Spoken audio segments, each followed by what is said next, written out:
Well, a translation means that you deal with every word, and that you don't take over. That you try to remain truthful to the rhythm, the poetry, the intention, the meaning of the language. An adaptation is something that happens when people who adapt tend not to know the language that they are adapting from, and they have somebody give them a literal translation and then they boogie over it. But with Ionesco, because I consider this a modern masterpiece, there is no way I would ever, agree to do an adaptation.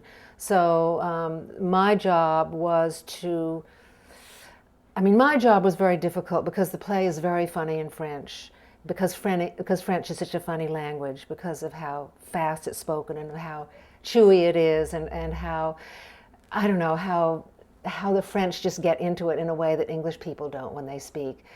When I took a group of Columbia playwriting students to a bilingual production of the play that was done first in French, and then 10 minutes later the same cast turned around and did it in English, they vastly preferred it in French, though none of them spoke a word of French.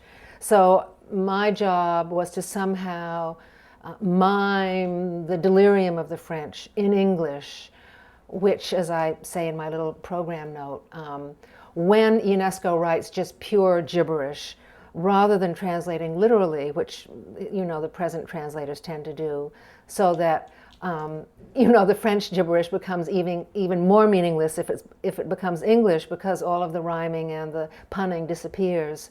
So when it was just pure gibberish, I just tossed out the French and substituted, like-minded English gibberish that people like the Martins and the Smiths would spout. Why would they make jokes about French cultural icons if the play takes place in Britain? So for those passages, I realized that I had to become Ionesco, which was a marvelous experience, peeling off my tall, waspy skin and digging out the roly-poly Romanian inside.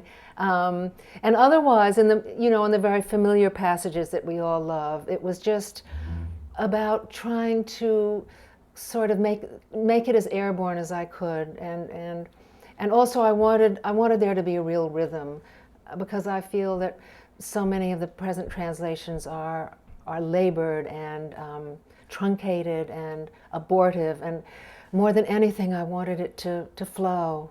So it was hard. It was very hard. And people say, "Oh, you must speak French so well." And I say, well, I do speak French pretty well, but I speak English a lot better. And I think in the end it's about, how well you handle the language you're translating into. So that was the challenge, was to to make it airborne.